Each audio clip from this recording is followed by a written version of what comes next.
Hello friends, I hope દરેક જણા ફિઝિક્સની વ્યવસ્થિત ભણતા હશો એ આશાથી જ આપણે હવે આજનો લેક્ચર શરૂ કરીએ છીએ. સ્વાધ્યાયનો દાખલા નંબર 14મો. અત્યાર સુધી સ્વાધ્યાયના 13 દાખલા આપણે જોઈ લીધા, બરાબર. અને 14મો દાખલો અને 15મો દાખલો, આ 2 દાખલા બાકી હતા, એ હવે આજના લેક્ચરમાં આપણે જોઈશું. તો સૌપ્રથમ દરેક જણા પોતપોતાની ટેક્સ્ટ બુક કાઢો. ટેક્સ્ટ બુકની અંદર સ્વાધ્યાયનો 5.14ની રકમ કાઢો અને એ 5.14ની રકમ કંઈક આ રીતના છે.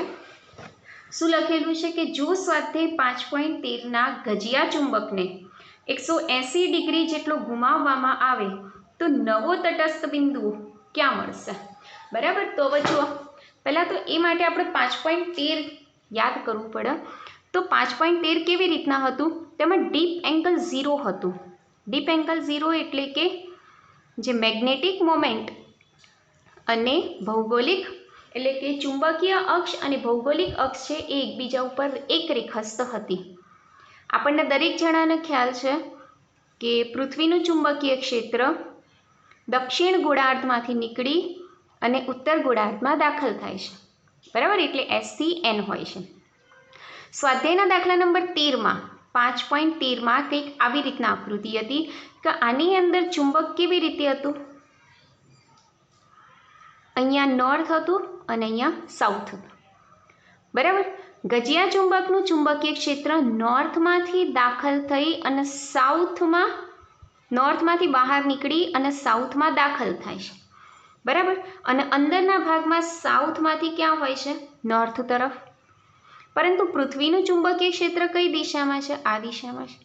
અર્થાત આપણને સ્વાધ્યાયના દાખલા નંબર 5.13માં તટસ્થ બિંદુ એટલે કે જ્યાં પરિણામી ચુંબકીય ક્ષેત્ર કેવું હોય? 0. એ આપણને જો બહારના ભાગમાં તો બંને એક જ દિશામાં છે. પૃથ્વીનું ચુંબકીય ક્ષેત્ર અને ગજિયા ચુંબકનું ચુંબકીય ક્ષેત્ર બંને સમાન દિશામાં છે, એટલે બહારના ભાગમાં તટસ્થ બિંદુ મળતું નથી. તો તટસ્થ બિંદુ ક્યાં મળતું હતું? એ વખતે અક્ષ ઉપર મળતું હતું, બરાબર. એટલે એ દાખલામાં આપણે અક્ષ ઉપર જોયું હતું.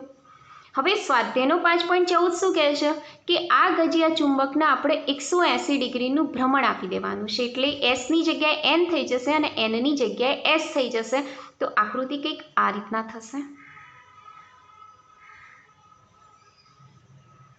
આ આપણું પૃથ્વીનું ચુંબકીય ક્ષેત્ર જે S થી ક્યાં હોય છે? N તરફ હોય છે. એની અંદર મૂકેલો ગજિયો ચુંબક આખું 180 ડિગ્રીનું ભ્રમણ કરી દીધું, એટલે અહીંયા S આવી જશે અને અહીંયા શું આવી જશે? N. હવે ગજિયા ચુંબકનું ચુંબકીય ક્ષેત્ર Nમાંથી બહાર નીકળીને Sમાં જાય, આવી રીતના. અને અંદરના ભાગમાં S થી N. તો જો અંદરના ભાગમાં તો પૃથ્વીનું ચુંબકીય ક્ષેત્ર પણ S થી N છે અને ગજિયા ચુંબકનું ચુંબકીય ક્ષેત્ર પણ S થી N, એટલે અંદરના ભાગમાં હવે તટસ્થ બિંદુ મળતું નથી. એટલે કે એની અક્ષ પર તટસ્થ બિંદુ નહીં મળે. પરંતુ બહારના ભાગમાં જુઓ, બહારના ભાગમાં પૃથ્વીનું ચુંબકીય ક્ષેત્ર S થી N અને ગજિયા ચુંબકનું ચુંબકીય ક્ષેત્ર N થી S, એટલે બહારના ભાગમાં એ વિરુદ્ધ દિશામાં છે. એટલે કે બહારના ભાગમાં આપણને તટસ્થ બિંદુ પ્રાપ્ત થશે. એટલે અહીંયા લખવું હોય કે જો ગજિયા ચુંબકનું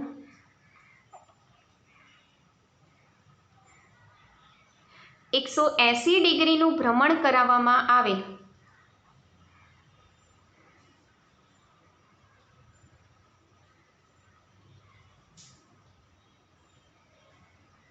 તો ચુંબકનો ઉત્તર ધ્રુવ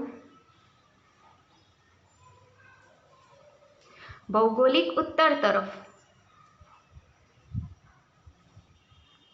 અને દક્ષિણ ધ્રુવ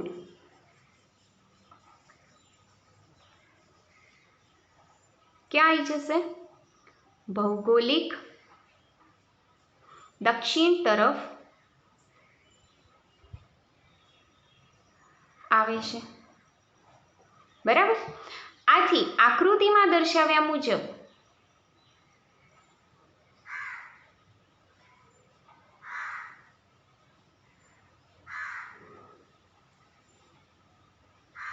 તટસ્થ બિંદુ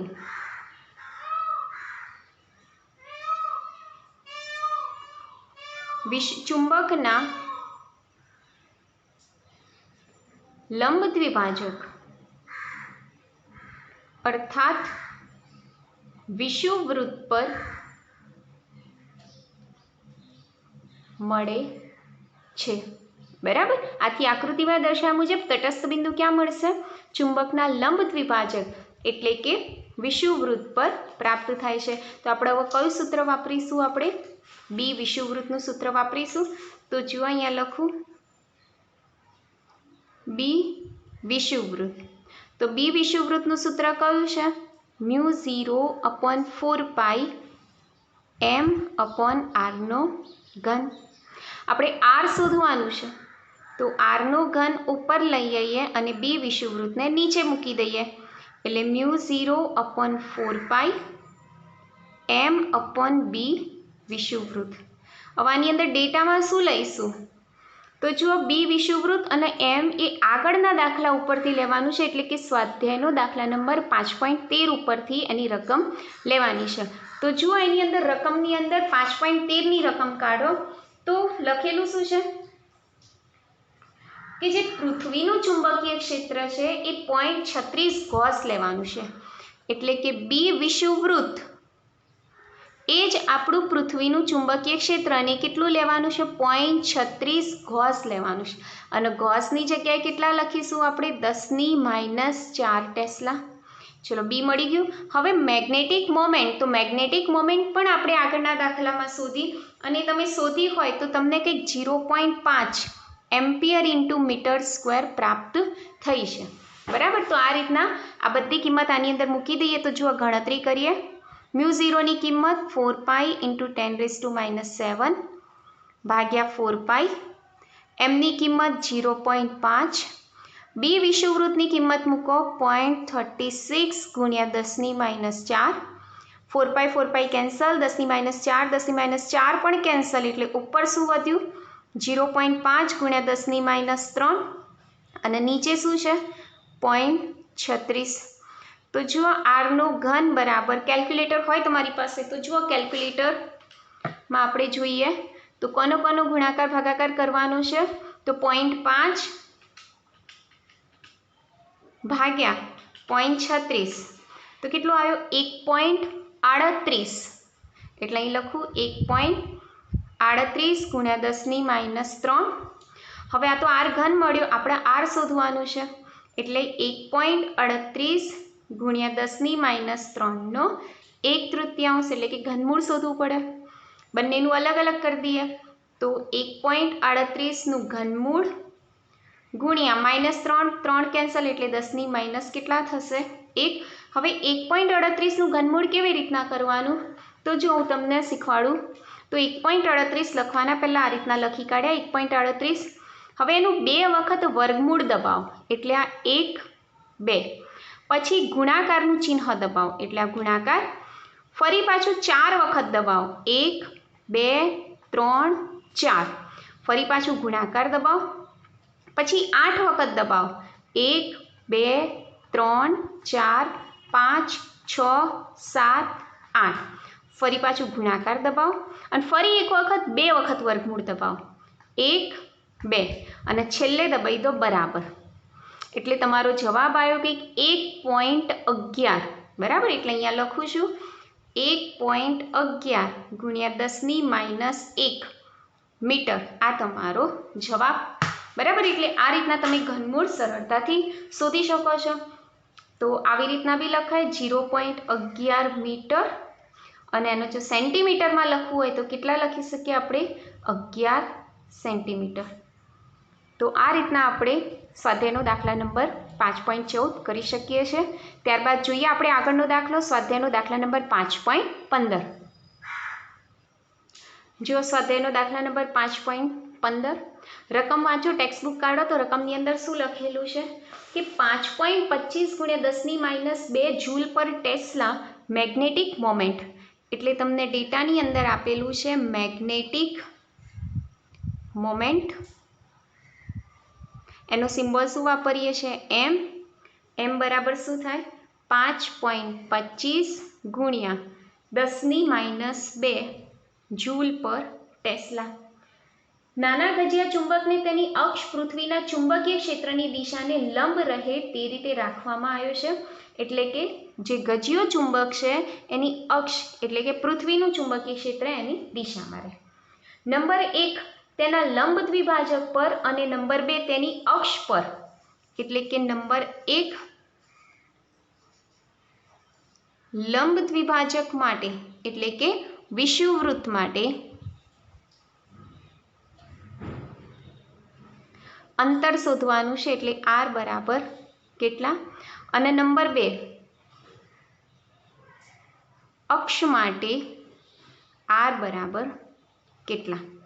આ ઉપરાંત તમને ડેટામાં શું આપેલું છે તો જુઓ લખેલું છે કે પૃથ્વીનું એટલે કે આ બંનેના કારણે જે પરિણામી ચુંબકીય ક્ષેત્ર મળે છે એ પૃથ્વીના ચુંબકીય ક્ષેત્ર સાથે 45 ડિગ્રીનો કોણ બનાવતું હોવું જોઈએ.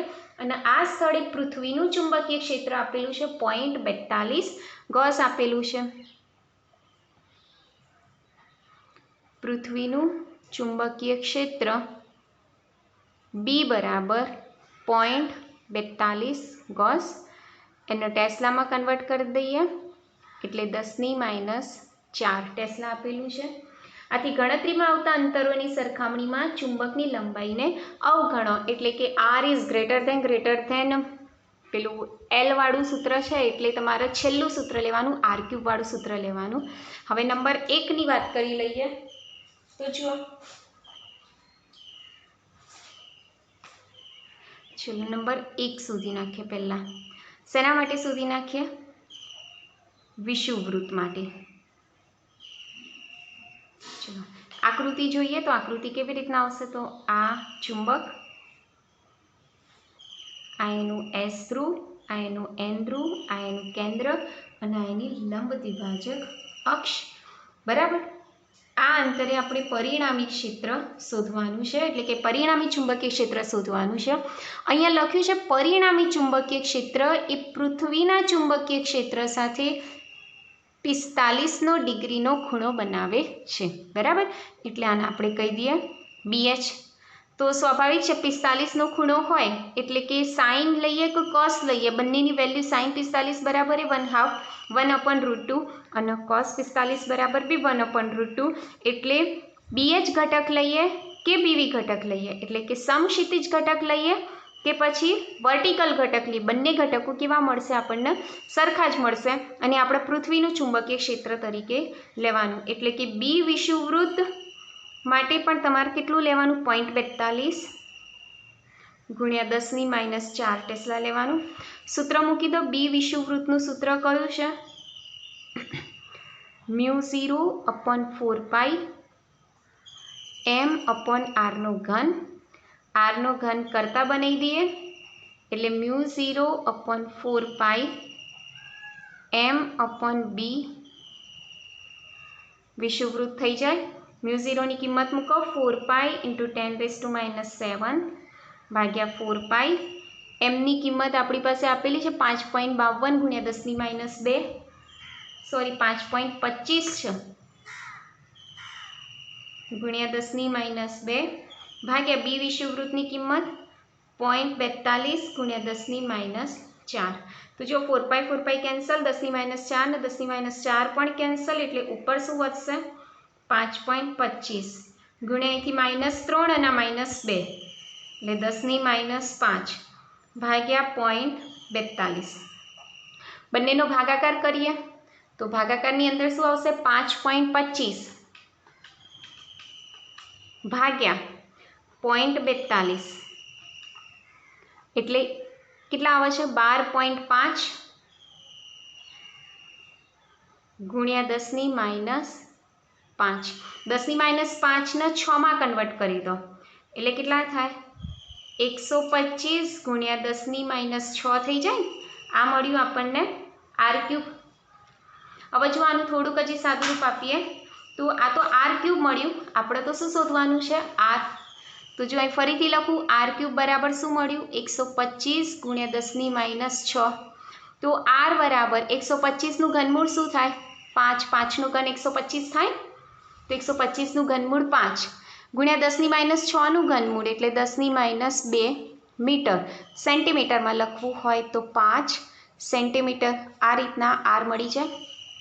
ત્યારબાદ આપણે જોઈએ સ્વાધ્યાય એટલે બી સ્વાધ્યાયનો દાખલા નંબર 15ની અંદર જ બીજો પ્રશ્ન, એટલે કે કયો શોધવાનો છે આપણે? બી અક્ષ માટે આર બરાબર કેટલા. તો આ કિસ્સામાં બી અક્ષની પણ વાત કરી લઈએ. આ રીતના ગજ્યો ચુંબક, એની આ અક્ષ, આ એનો એસ ધ્રુવ, આ એનો નોર્થ ધ્રુવ, આ અક્ષ ઉપર કેન્દ્રથી આર અંતરે કોઈ બિંદુ પી આવેલું છે. તો એનું જે ચુંબકીય ક્ષેત્ર છે અને પરિણામી ચુંબકીય ક્ષેત્ર છે, બંને વચ્ચેનો ખૂણો બી કેટલો છે? 45 ડિગ્રી. આથી અક્ષ માટે બી વાત કરીએ તો અક્ષ માટે બી તમારે કેટલા લેવાના? 0.42 ગુણ્યા 10 - 4 ટેસ્લા, બરાબર. આજ લેવાનું સૂત્ર આપણે કયું વાપરવાનું? બી અક્ષનું સૂત્ર વાપરવાનું.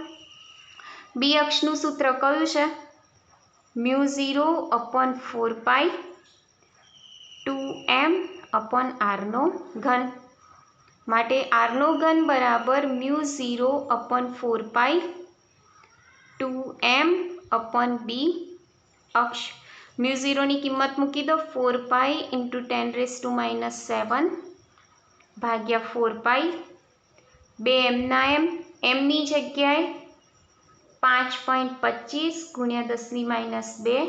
બી અક્ષની કિંમત 0.42 ગુણ્યા 10⁻⁴.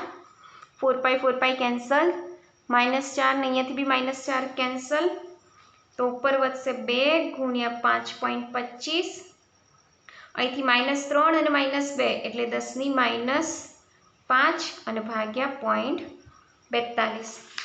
ચલો કેલ્ક્યુલેટરની મદદથી આપણે સાદું રૂપ આપી દઈએ. તો જુઓ 2 ગુણ્યા 5.25, 2 ગુણ્યા 5.25 ભાગ્યા 0.42, તો કેટલું આવે છે? 25, બરાબર. એટલે અહીંયા લખીએ છીએ આપણે 25 ગુણ્યા 10⁻5. હવે એમાં 6 ને કન્વર્ટ કરવું પડશે ને, તો r³ બરાબર 250 ગુણ્યા 10⁻6. તો r બરાબર શું થશે? 250નું ઘનમૂળ અને 10⁻6નું ઘનમૂળ એટલે 10⁻3 થઈ જશે. હવે 250નું ઘનમૂળ કરવા માટે અત્યારે જે રીત વાપરી હતી ને આપણે, કઈ રીત હતી? એ જ રીત વાપરો. એટલે શું થશે? જુઓ કેટલા લખવાના આપણે પહેલાં? 250. જો બધા જોડે જોડે કરજો તો આવડી જશે. એનું કેટલી વખત વર્ગમૂળ કાઢવાનું? પહેલાં 2 વખત, એટલે આ વર્ગમૂળ 1 2. પછી કેટલા દબાવવાના? ગુણ્યા 4 વખત, 1 2 3 4. પછી ગુણ્યા 8 વખત દબાવો, 1 2 3 4 5 6 7 8. ફરી પાછું ગુણ્યા, ફરી પાછું 2 વખત, 1 અને 2. પછી છેલ્લે બરાબર. તો કેટલા આવ્યા? 6.29 આવ્યા. તો અહીંયા આપણે લખીએ r બરાબર કેટલા લખીશું આપણે? જુઓ 6.29 ગુણ્યા 10⁻3 થઈ જશે, બરાબર. હજી આપણે ક્યાં ભૂલ થાય છે? તો કે અહીંયા 2.5 છે, સોરી 2.5 છે એટલે અહીંયા 25 થશે. જો અહીંયા સેજ ભૂલ આવે છે, સોરી, અહીંયા 2.5 છે એટલે 25 થશે. એટલે અહીંથી આપણે ફરીથી સાદું રૂપ આપી દઈએ તો r બરાબર, સોરી એક કામ કરીએ, આટલું આપણે કેન્સલ જ કરી દઈએ. ફરીથી અહીંથી કરીએ તો જુઓ આ બંનેનો ગુણાકાર ભાગાકાર કરીએ, ક્યાં ભૂલ આવે છે ખબર પડી જશે. પહેલાં તો 2 ગુણ્યા 5.25 ભાગ્યા 0.42, 25. ઓકે ફાઇન, 25 આવ્યું. એટલે r બરાબર 25 ગુણ્યા આજે 10⁻5 જ છે, બરાબર. એટલે આપણું તો કમ્પ્લીટ જ છે. 250 ગુણ્યા 10⁻6, રાઈટ.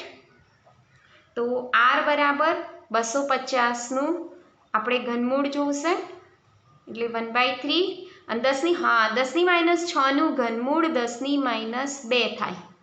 ખ્યાલ આવે? અને 250નું ઘનમૂળ અત્યારે આપણે કર્યું કેટલું? 6.29 ગુણ્યા 10⁻2 એટલે તમારો જવાબ આવશે એપ્રોક્સિમેટેડ 6.3 બરાબર. અને 10⁻2 મીટર છે એની જગ્યાએ આપણે લખી દઈએ સેન્ટીમીટર. તો આ રીતના આપણે 6.3 સેન્ટીમીટર પ્રાપ્ત થાય છે. તો આ રીતના તમે આ દાખલો પણ સરળતાથી કરી શકો છો. બંને દાખલા અને આગળના દાખલા બધા દાખલા નોટબુકમાં વ્યવસ્થિત ફેરબુકમાં ઉતારી દેજો અને નેક્સ્ટ લેક્ચરથી આપણે ચેપ્ટર નંબર 6 શરૂ કરશું.